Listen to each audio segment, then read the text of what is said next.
कोल्हापूर शहरासह जिल्ह्याच्या धरण क्षेत्रात पावसाचा जोर पुन्हा एकदा वाढलेला आहे आणि त्यामुळे पुन्हा एकदा जिल्ह्यातील सगळ्याच नद्यांचं पाणी पात्राबाहेर गेल्याचं बघायला मिळतंय। मी आता आहे पंचगंगा नदीच्या ठिकाणी आणि ती दृश्य आपण बघू शकतो।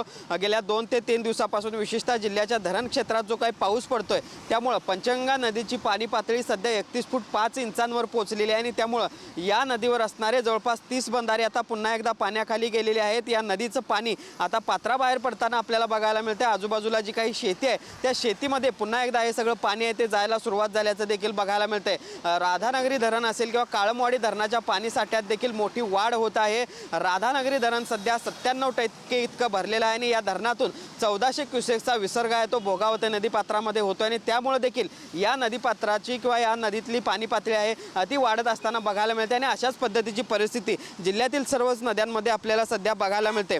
कोल्हापूर शहर परिसरामध्ये सध्या पावसाची उघडझाप जरी सुरू असली तरी धरण क्षेत्रात मात्र अजूनही जोरदार पाऊस कोसळतोय। त्यामुळे येत्या 2 ते 3 दिवसात राधानगरी धरण पूर्ण क्षमतेने भरून स्वयंचलित दरवाजे उघडले जाण्याची शक्यता आहे आणि त्यामुळे देखील या सगळ्या नदीच्या पाणी पातळीमध्ये अजूनही वाढ होणार आणि या सगळ्याच घटनेच्या पार्श्वभूमीवर आता जिल्हा प्रशासन सतर्क झालेला आहे। कारण पुढचे 2 ते 3 दिवस सलगपणे कोल्हापूर जिल्ह्यामध्ये पाऊस राहील अशा पद्धतीचा अंदाज हवामान विभागानं वर्तवलेला आहे आणि त्यामुळे एकूणच या सगळ्या नदीच्या पाणी पातळीमध्ये तर वाढ होणारच आहे आणि या सगळ्याच्या पार्श्वभूमीवर आता जिल्हा प्रशासन देखील अलर्ट मोडवर आल्याचं बघायला मिळतंय।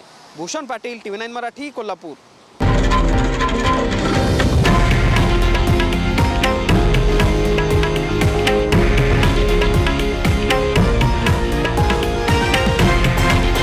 हे आहे देशातील नंबर 1 न्यूज नेटवर्क आणि आपण पाहत आहात TV9 मराठी, एकमेव।